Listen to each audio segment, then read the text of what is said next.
Good morning everyone. সকাল এখন 8টা বাজে আর আমি ছোলাটা কালকে ভিজিয়ে রেখেছিলাম, আলু সেদ্ধ করে নিয়েছি, ডিম সেদ্ধ করে রেখেছি আর এখানে পেঁয়াজ, টমেটো, ধনেপাতা, কাঁচা লঙ্কা সব কিছু কেটে একদম রেডি করে নিয়েছি। আজকে মুনিয়াকে টিফিনে দিচ্ছি আলু কাবলি। তো ছোলা দিয়ে করছি আর কি, কাবলি ছোলাটা নেই এখানে, এমনি যে ছোলা সেই ছোলা দিয়েই করছি টমেটো দিয়ে। খুব ইচ্ছে হলো যে অন্য দিন তো অনেক রকম এটা সেটা করে নিয়ে যায়, রুটি, পাউরুটি বা অন্য রকম কিছু। আজকে খুব ইচ্ছা হলো, আর এটা খুব হেলদি খাবারও, তো অনেকক্ষণ থাকেও।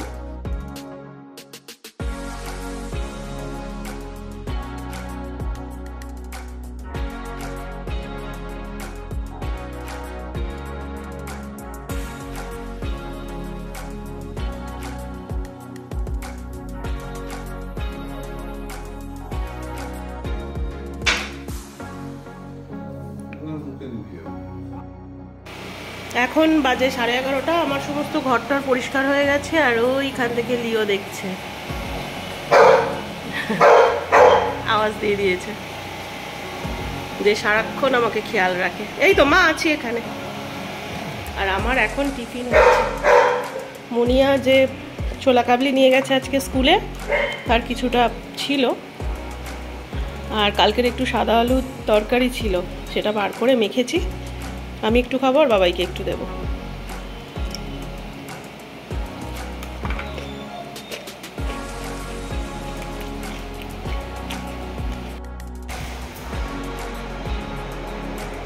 ঘর মোছার সময় পাখাগুলো সব চালিয়ে দিই, ঘরটা শুকিয়ে গেছে আর জানলাগুলো দিয়ে খুব সুন্দর রোদ ঢোকে, তো ওই জন্য অসুবিধা হয় না। এই ঘরটা এখন মোটামুটি বন্ধই রাখি সবসময়, কারণ লিও এই খাটের কোণগুলো খুব কামড়াচ্ছে। সবাইকে গুড মর্নিং বলে দাও, সবাইকে গুড মর্নিং বলে দাও, বলো হ্যালো গুড মর্নিং বলে দাও। ওকে বিছানায় তুলে দিলে আমি মোটামুটি কাজকর্ম করতে পারি, তা না হলেই এত পায়ে পায়ে জড়ায়, আমার জামা কাপড় ধরে টানবে, কামড়াবে। বসে খেলা করো, তোমার থালা বাসন কই? না, থালা বাসন নিয়ে খেলা করো, আমি এখানেই আছি। আজকে ওর বাবা বেলায় অফিস আছে, তো রান্না করতে হবে। এদিকের কাজ কমপ্লিট হলো, আর মাছ কেনা হয়েছে, মাছ মাংস যেগুলো এবার পরিষ্কার করে ধোবো। এই যে এখানে অনেকক্ষণ কিনে আর কি রয়েছে, একদম টাটকা আর কি জ্যান্ত রুই মাছ। এখানে চিকেন আছে,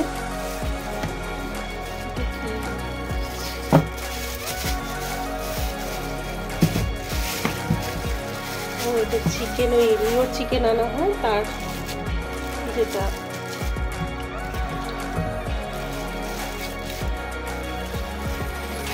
রিওর তো ব্রেস্ট পিস আনা হয়, সেই জন্য কিছু হ্যাঁ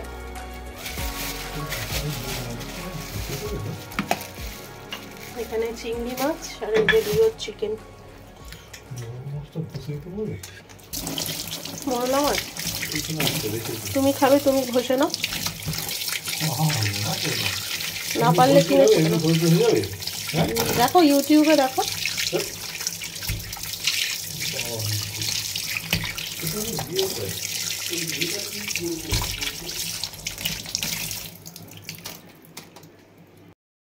মাথাটা গরম হওয়ার কারণ আছে, কারণ একে তো আমার ওই দিকের কাজ করতে অনেক বেলা হয়, একা হাতে কোনো হেল্পিং হ্যান্ড নেই, সমস্ত কিছু একা হাতে করতে হয়। একটু না হেল্প করলে এই রান্নার অনেক রকম রান্না করতে আমার প্রবলেম হয়। তো তার মধ্যে ও আজকে কত রকমের মাছ কিনেছে, মাংস কিনেছে, আপনাদের একবার দেখাই। দেখেই তো আমার মাথাটা গরম হয়ে গেছে। একটা নিতে বলেছিলাম, সেই জায়গায় ও কি করেছে আপনারা দেখুন, দেখে বলুন যে আমার রাগের কারণটা আছে কি না। এখানে তো দেখালাম চিংড়ি মাছ কিনেছে, চিকেন এসছে, বাচ্চাদের জন্য এটা হবে। এখানে টাটকা রুই মাছ কিনেছে জ্যান্ত, এখানে কিনেছে মোরলা মাছ। তো এই এত কিছু একদিনে করা কি সম্ভব একটা মানুষের পক্ষে? আর এখন ঘড়িতে বাজে 12টা, ও 2টোর মধ্যে খাওয়া দাওয়া করে বেরোবে। আমি ওর অফিসে রান্না করব, এই এত রকমের মাছ এইসব করব, নাকি বাচ্চাদের চিকেন ভাত করব, তার উপরে লিওর খাবার তৈরি করতে হবে। এরা বোঝে না কিছু, ভাবে বোধহয় রান্নাবান্না খাওয়াটাই হচ্ছে সংসারের কাজ। সংসারের যে রান্নাবান্না ছাড়াও আরও অনেক কাজ থাকে ঘরের, সেগুলো তো একদম মানে বুঝতেই চায় না। দেখা যাক কি হয়, কতটা কি করতে পারি।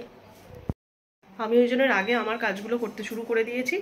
ও এদিকে মাছ দুটো ও নিজেই করেছে, আমি তো করবোই না। এত বেলার মধ্যে ওইসব করতে গেলে আমার অন্য কাজ আর হবেই না, তো ওকে দিয়েই করাবো। আমি যতটা পারবো করবো, ওকে দিয়েই করাবো। একটা জিনিস ঘটেছে, এক তো সংসারে এই সমস্ত চলছে, তার মাঝখানে ওইদিকে আবার ভূমিকম্প হয়েছে। কয়েক সেকেন্ডের জন্য বুঝতে পারলাম যে ভূমিকম্প হয়েছে। আর হবে নাই বা কেন, মানুষজন গাছপালা কেটে রাজপ্রাসাদ বানাচ্ছে, কারখানা বানাচ্ছে, নিজেদের ক্ষতি নিজেরাই ডেকে আনছি আমরা। প্রকৃতির আর কি দোষ বলুন।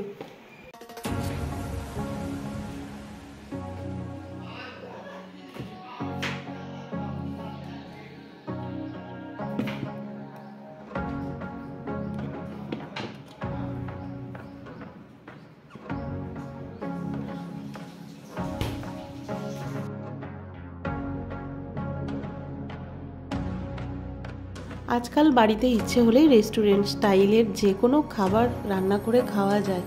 এই যে রেডিমেড জিনিসগুলো যদি না থাকতো, তাহলে হয়তো এই ব্যস্ত লাইফে আমরা যেটা খেতে ইচ্ছা হয় সেটা খেতে পারতাম না। কারণ এখন আর সে ধৈর্যও নেই যে আগেকার দিনের মা কাকিমাদের মতো, মা ঠাকুমাদের মতো শিলনোড়ায় বেটে, নারকোল কুড়িয়ে, দুধ বার করে তার চিংড়ি মাছের মালাইকারি খাওয়ার যে একটা প্রসেস ছিল, সেটা আর সেই এখনকার দিনের মানুষের ধৈর্যও নেই, আর সেই জিনিসগুলোও নেই। শিল নোড়া, এখন তো অর্ধেক বাড়িতে মিক্সার মেশিনেই সমস্ত কাজ চলে। আগেকার দিনের যে শিল নোড়া সেটা উঠেই গেছে। তো যাই হোক, এখানে আমার সমস্ত রান্নার প্রিপারেশান প্রায় রেডি হতে চলেছে। ও এই দিকে মাছের প্রিপারেশানগুলো একটু রেডি করছে, আর এদিকে চিংড়ি মাছের মালাইকারি হবে, আর এখানে লিওর চিকেন ভাত বসিয়ে দিয়েছি, আর ফুলকপি আলু দিয়ে এই মাছটা হবে। কি অত্যাচারটা করছো তুমি, কি অত্যাচারটা করছো? কোথাও কিছু ছিঁড়েছিস আমি দেখি।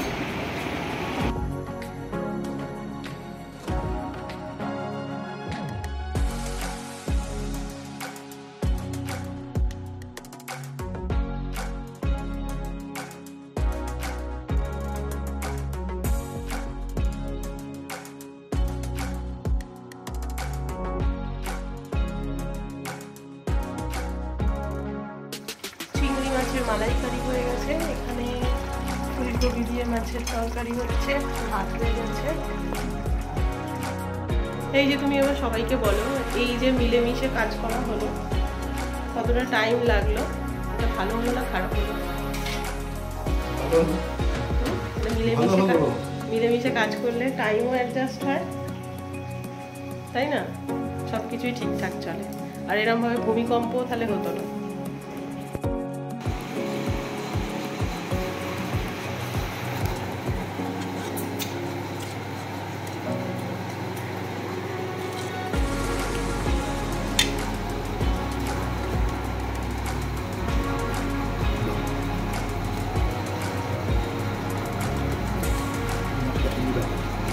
কোনটা, এটা না এটা?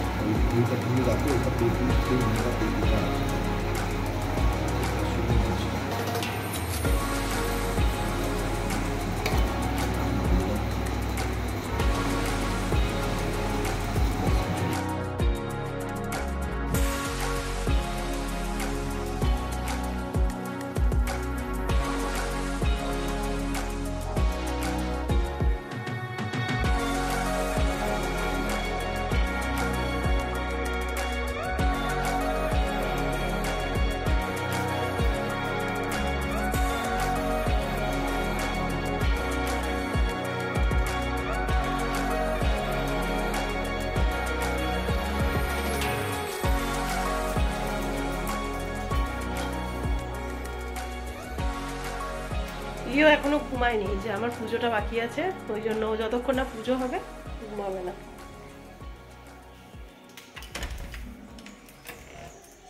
আমার আগে ও ঢুকে যাবে।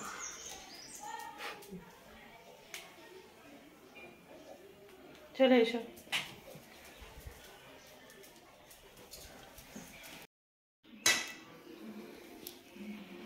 খাবার বাড়ছি। আর এই যে এখানে আমাদের ম্যাঙ্গো বুড়িকে খেতে দিয়ে দিয়েছি, খাচ্ছে। ঘড়িতে এখন 3টে বাজে, বাবাইকে খেতে দিয়ে দিলাম আর আমিও খাবার বেড়ে নিয়েছি। মুনিয়া এখনও আসেনি, এসে যাবে 5-10 মিনিটের মধ্যে এসে যাবে। তো আমি খেতে বসে গেছি, অনেকটাই বেলা হয়ে গেছে।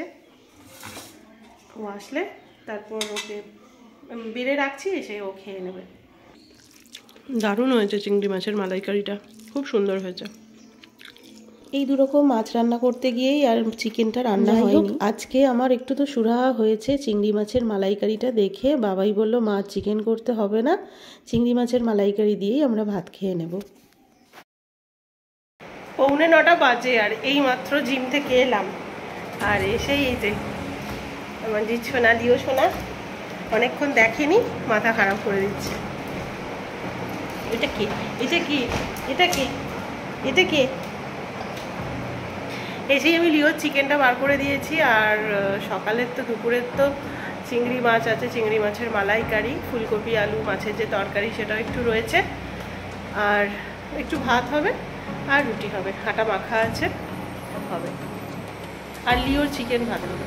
ও তো অফিসে গেছে অনেকটা বেলায়, এখনও ফেরেনি। মুনিয়া পড়তে গেছে, ফেরার পথে মুনিয়াকে নিয়ে চলে আসবে। এখন একটু চা খাই, চা খেয়ে রেস্ট নিই 2 মিনিট, তারপর আবার রান্না। কি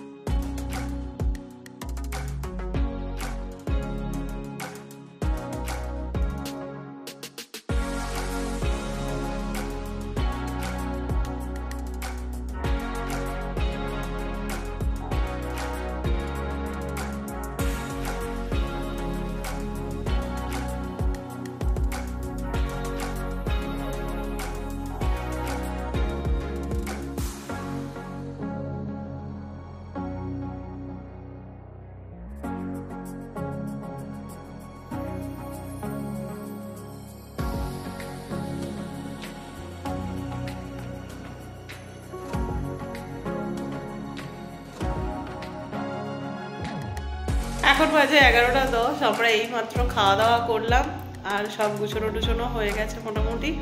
লিওকে ঘরে একটু এসি চালিয়ে রাখা হয়েছে, ও তো গরমটা সহ্য করতে পারে না। একটু এসি ঘরটা ঠান্ডা হয়ে গেলে তারপর বন্ধ করে দেব। আর আজকে একটা ঘটনা ঘটেছে, কিছুক্ষণ আগেই আমি হাসছি ঠিকই, কিন্তু কষ্ট হচ্ছে।